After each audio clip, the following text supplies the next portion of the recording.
नमस्ते साथियों, सशक्त भारत से मैं डॉक्टर आर के वर्मा। लोकसभा चुनाव बिल्कुल सर पर है और बड़ी रोचक आपको तथ्य बता रहा हूं कि इस बार का चुनाव का मुद्दा क्या है। हम हर बार चुनाव का मुद्दा तलाशते थे और तलाशते हैं। और पहले हमारे वहां चुनाव होते थे, कभी भ्रष्टाचार पे होता था, कभी विकास नहीं हो रहा है उस पर होता था, कभी गरीबी पर होता था, गरीबी हटाओ मिटाओ जो भी है, तरह तरह के मुद्दे होते थे। क्या आपने सोचा है कि इस बार के लोकसभा चुनाव का असली मुद्दा क्या है?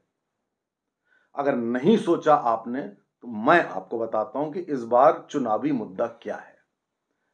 इस बार आश्चर्यजनक तरीके से मैं आपको बता दूं कि चुनावी मुद्दा है इस देश को महान बनाना, भारत को महान बनाना। सुनकर आश्चर्य होता है कि अभी तक तो बात होती थी कि गरीबी हटा दो, कुछ लोगों को सुविधाएं दे दो, किसी को कुछ फ्रीबी दे दो। चुनाव में आप देखते ही थे कि किस तरीके से लूट मार होती थी, कैसे बांटी जाती थी चीजें। इस बार राष्ट्र को महान बनाने का एक संकल्प मोदी जी द्वारा, संसद में भी उन्होंने कहा कि इस बार चुनाव का मुद्दे बिल्कुल अलग हैं। साथियों, राष्ट्र महान कब बनता है?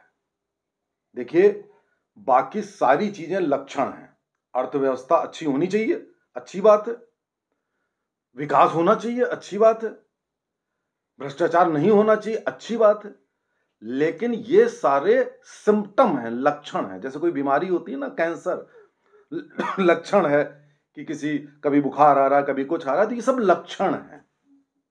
जो मुख्य जड़ की वजह होती है वो ये है कि अगर राष्ट्र महान है तो सब कुछ अच्छा है। और राष्ट्र महान कब बनता है? राष्ट्र महान दो चीजों से बनता है जो डीप सीटेड जड़ के कारक हैं। नंबर एक, कि राष्ट्र का चरित्र अच्छा होना चाहिए।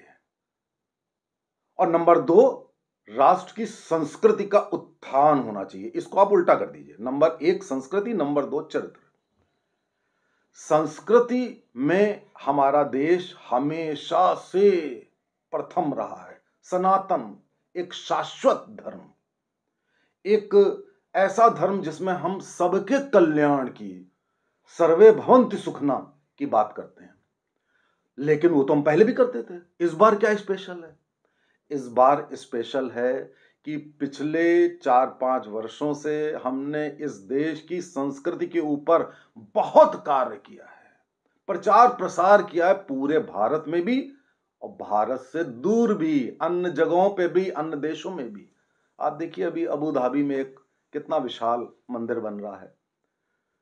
तो संस्कृति का उत्थान तो बड़ी गंभीरता से हो रहा है और ये होते रहना भी चाहिए और ये होता रहेगा भी।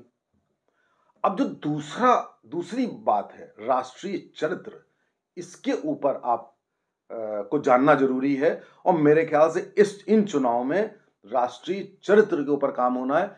अब ये चरित्र तो बिल्कुल बेस की चीज हो गई, अब ये ऊपर कैसे आएगा? राष्ट्रीय चरित्र एक कई फैक्टर्स पे निर्भर करती है। एक अच्छे समाज पर सबसे ज्यादा निर्भर करती है। अब साथियों, अच्छा समाज कैसे बनेगा? अच्छा समाज बनता है अनुशासन से, संस्कृति से, संस्कारों से। अब इसके बाद एक अच्छी न्याय व्यवस्था से, एक अच्छी कानून व्यवस्था से। तो अब ये समाज को बनाना है, अगर बेहतर करना है तो लोगों को न्याय देना होगा। लोगों को आजादी नहीं चाहिए होती है, लोगों को बराबरी और न्याय चाहिए होता है।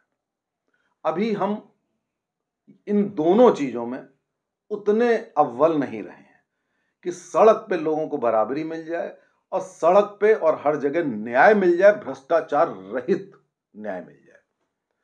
तो इस बार सरकार को न्यायिक व्यवस्था में सुधार करने होंगे। एक पारदर्शी न्याय व्यवस्था बनानी होगी। कानून कुछ बनाए, अच्छी बात है, लेकिन कानून बना देना पर्याप्त नहीं है। मिलेगा कैसे एक आम आदमी को कानून?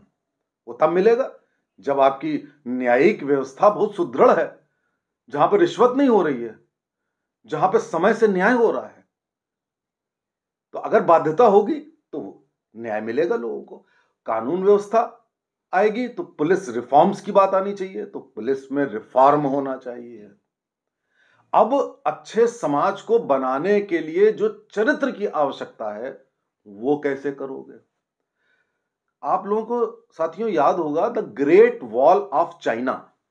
चीन के बॉर्डर पर एक दीवार है जो संसार के 7 आश्चर्यों में से एक है।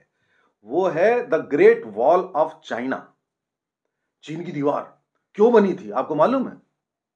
मैं बताता हूं। इसलिए बनी थी क्योंकि चीन के ऊपर हूण नाम के आक्रांता आक्रमण करते थे। हूणों ने भारत पे भी किया। वो उनका आक्रमण रोकने के लिए व्यवस्था की गई कि कोई दीवार बना दो, तो वो नहीं आएंगे। चाइना ने दीवार बनाई और जब दीवार बनकर तैयार हुई तो उसके 1 साल के भीतर 3 गुने ज्यादा आक्रमण हो गए। तो लोगों ने पूछा कि दीवार बनने के बाद 3 गुने आक्रमण कैसे हो गए? साथियों, दीवार तो बन गई थी, लेकिन राष्ट्रीय चरित्र नहीं बदला था। वहां पे जो चौकीदार था, जो लोग थे जो पैसे लेकर आक्रांताओं को अंदर कर देते थे, वो नहीं बदले थे।